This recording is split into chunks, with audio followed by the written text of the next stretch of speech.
It chugs across northern India, clocking plenty of miles, of course. But more significantly, this train transports tourists through time. Even before guests step on board, there's plenty of pageantry to set the tone. Here we met the Campbell family from Baltimore, starting their week-long holiday on this train called Maharajas Express. We're particularly enamored with the idea of the Maharajas. Why? Well, it just seems like a very exotic time. The Maharajas, you likely recall, controlled parts of India during the 19th and first half of the 20th centuries. They were flamboyant rulers, to say the least. In their apparel, in their palaces, in everything, the intention was to show people that they were different and that they were rulers, and that was why they were different. It was about show, but it was about maintaining power. Absolutely, yes. Sir Mark Tully, a journalist and train enthusiast, explains Maharajas were empowered by British colonists to help control parts of India. It was a time when the British were building railroads across the subcontinent, and trains were considered a sign of modernity and wealth. The railways were very important to Maharajas because they were prestigious things. And if you look at the trains, you can see that they were specially built, very obviously, blatantly luxurious, so that they would impress anyone who saw them. Ashley Campbell was certainly impressed with this modern-day remake as her family stepped into their staterooms. This is awesome. Maharajas Express is the result of a public-private partnership designed to boost tourism. Up to 23 coaches can fit as many as 88 passengers. It's complete with a boutique, bars, and 2 restaurants. The train generally travels at night. This 7-day trip took tourists from Delhi to Jaipur to Agra, home of the Taj Mahal. Then on to other stops in North India, including Varanasi, and back to Delhi.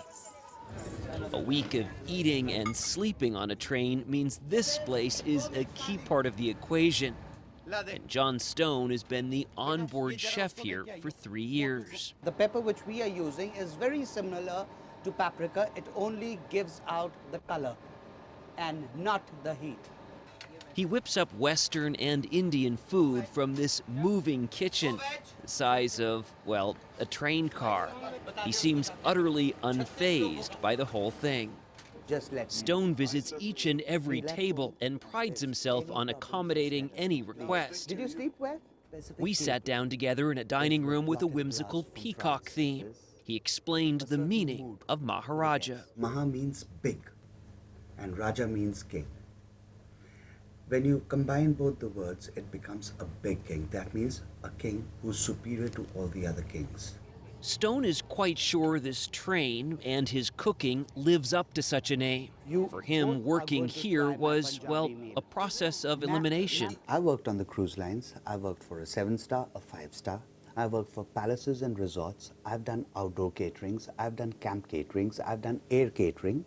The only catering left for me was train catering. so I got this opportunity and I grabbed it. To India. It was also something different for the Campbells, who traveled around the world as a family, but never quite like this, says Colin. From whatever I think we could imagine, this has exceeded that, from the environment to the service to every detail.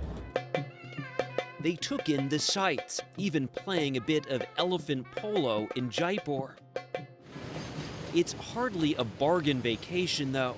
A cabin for the week costs at least $5,000, but is complete with everyday comforts that seem luxurious on a train.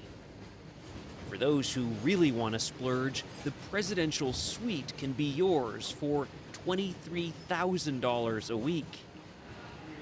Visitors to New Delhi's National Rail Museum can see the real thing, original Maharajas trains on display. This train car was built in 1899 here in India with help from the British. It was built for one of the Maharajas. It has been restored, and you can imagine how opulent it was for the time. This is the living quarters with its wood panels. It has a fully functioning bathroom and was part of a 3-car train. There was another car that was for dining and another just for the Maharaja's wife. The idea really was that the Maharaja should ride in something which was very special, very different to what anyone else rode in. Your typical Indian train experience looks a little more like this, with passengers crammed into old cars. It's not exactly luxurious. Misery and suffering. James Campbell admitted to feeling a little guilt seeing India's poverty pass by the train window, but remarked the Maharajas provided such color to history. There were some extravagant, over-the-top things that these Maharajas did not too many years ago. One thing that we read that really stuck with us, they certainly made this a much less boring life. There was nothing boring about disembarking at this station near Jaipur, where this made-for-tourists scene would have perhaps impressed even a Maharaja.